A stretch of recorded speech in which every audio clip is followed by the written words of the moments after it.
Hello all, today we will see constitutional development of India. मतलब क्या है? Evolution of constitution. हमारा जो कॉन्स्टिट्यूशन है वो कैसे कैसे इवॉल्व हुआ। ओके, सो इसको मैंने बहुत ही शॉर्ट में 2 पेजेस में लिखा हुआ है। ठीक है, तो मैं समझाने की कोशिश करूँगा। Let's start.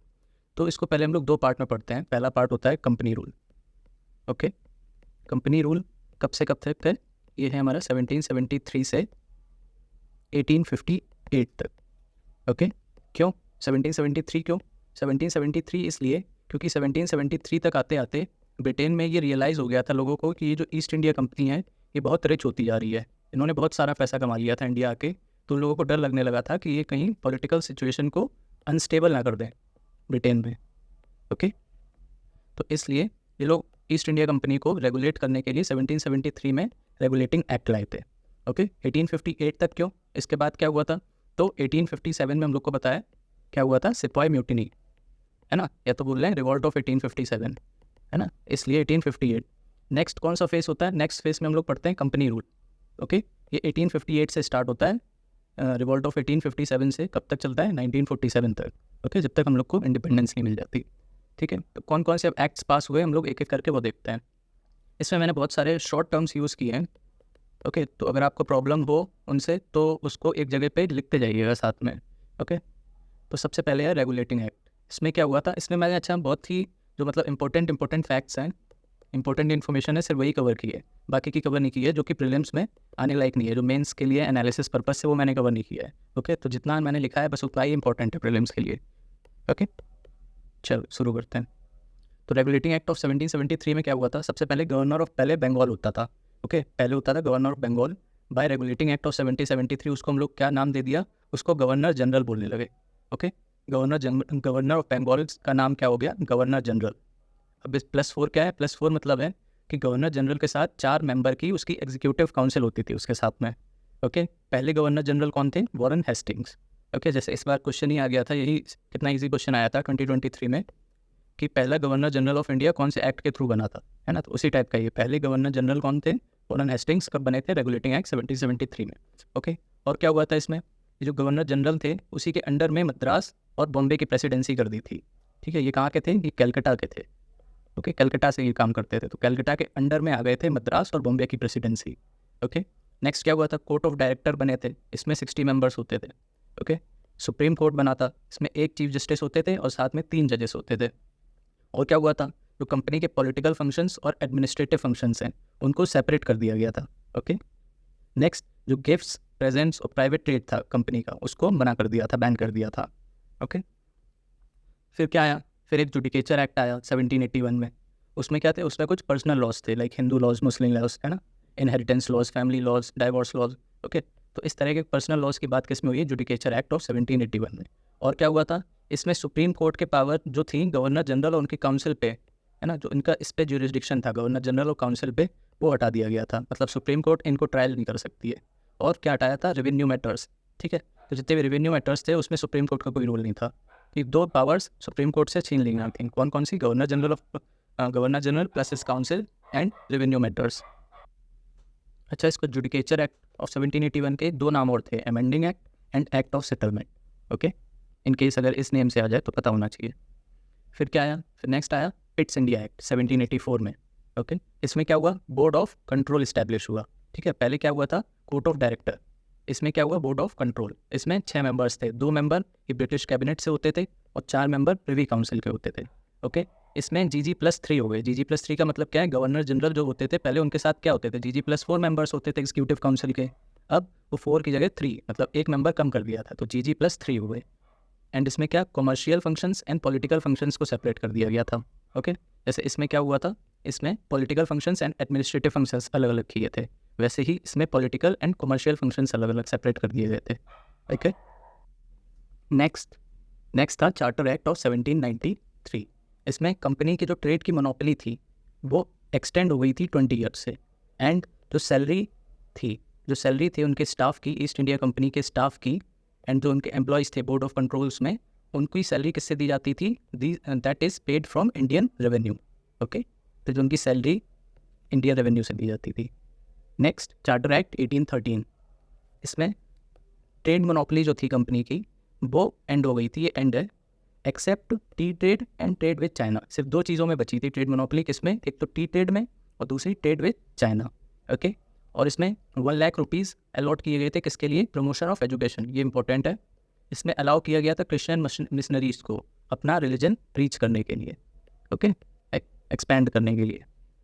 Punishment for not paying taxes, इसमें ऐसा एक क्लॉज रखा गया था जिससे अगर कोई टैक्सेस पे नहीं करता है तो उसको पनिशमेंट दे सकते थे।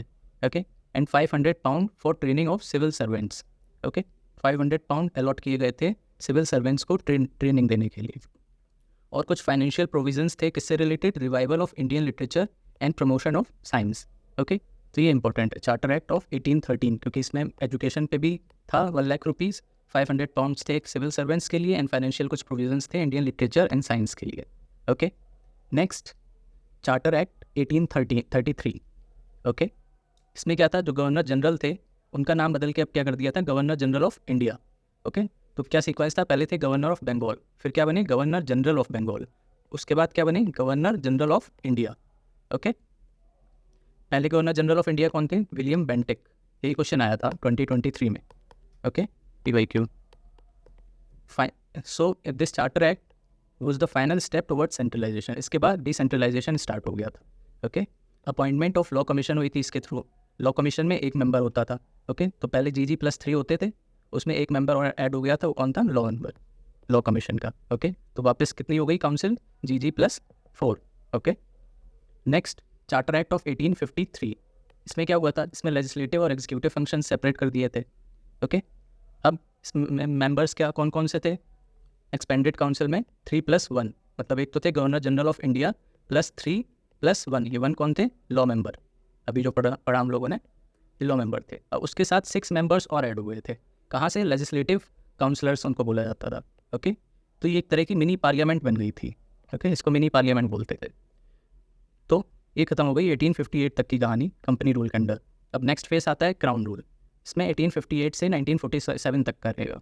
ओके, तो इसमें सबसे पहले क्या आया?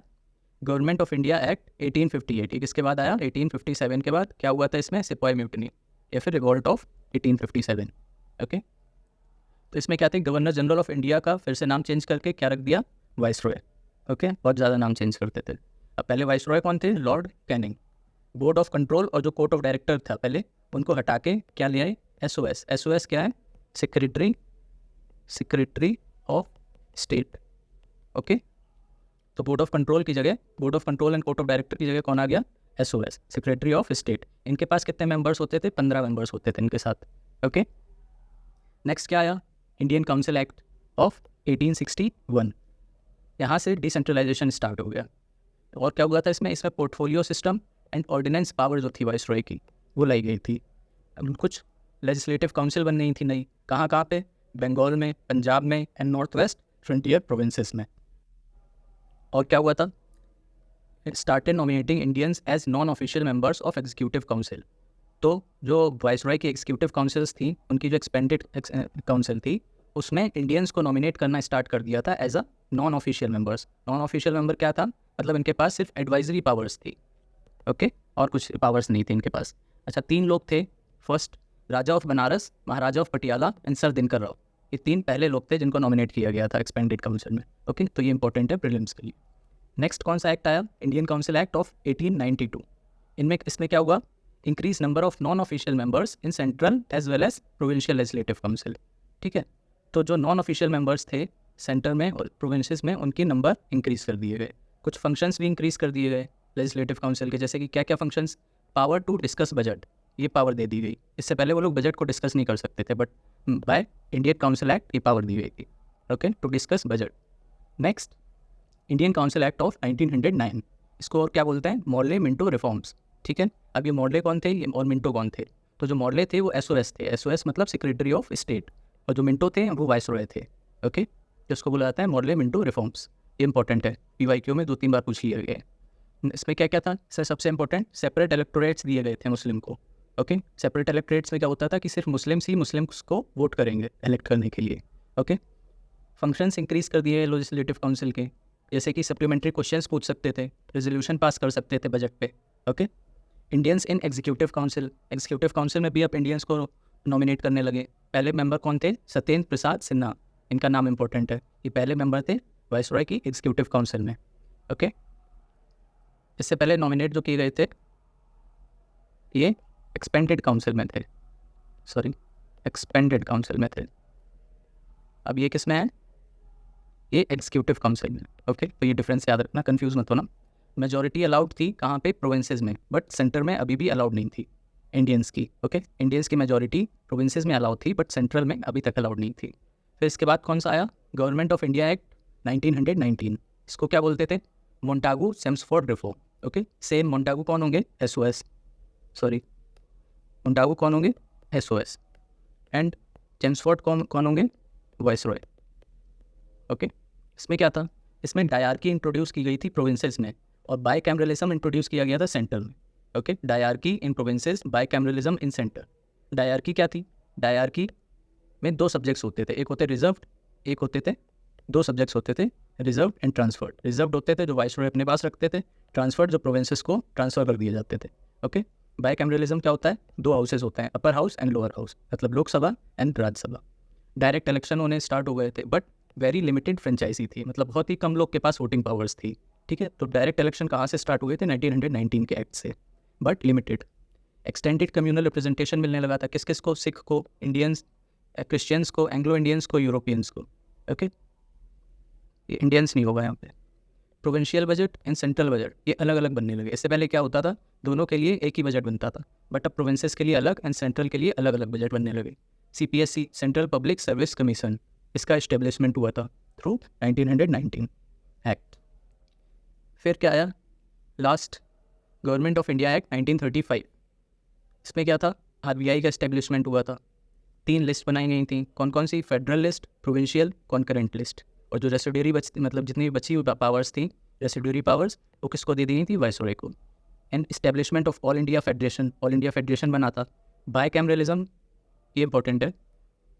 जैसे इसमें डायरकी प्रोविंसेस में थी, तो इसमें डायरकी प्रोविंसेस से हटा के सेंटर में हो गई थी, एंड बाई कैमरलिज्म प्रोविंसेस में हो गया था। ओके, यहाँ पे बाई कैमरलिज्म सिर्फ कहाँ था? सेंटर में। फिर यहाँ पे कहाँ एक्सटेंड हो गया? प्रोविंसेस में भी। तो 11 स्टेट्स में 6 स्टेट्स में बाई कैमरलिज्म था इस एक्ट के through. Okay, and dyarchy provinces से हटा के कहाँ लगा दी? सेंटर में। ओके, कम्युनल रिप्रेजेंटेशन मिलने लगा, एक्सटेंड हो गया था, किस किस को? वुमेन्स को मिलने लगा, लेबर्स को मिलने लगा, एंड डिप्रेस्ड क्लासेस को मिलने लगा। Okay, so this was all about constitutional development in India. ठीक है, इसको 2-3 बार पढ़ना, 1-2 ही पेज में है, सिंपल है, थोड़ा जूम करके देख लेना, छोटा छोटा लिखा है। ठीक है, थैंक यू, लाइक सब्सक्राइब कर देना।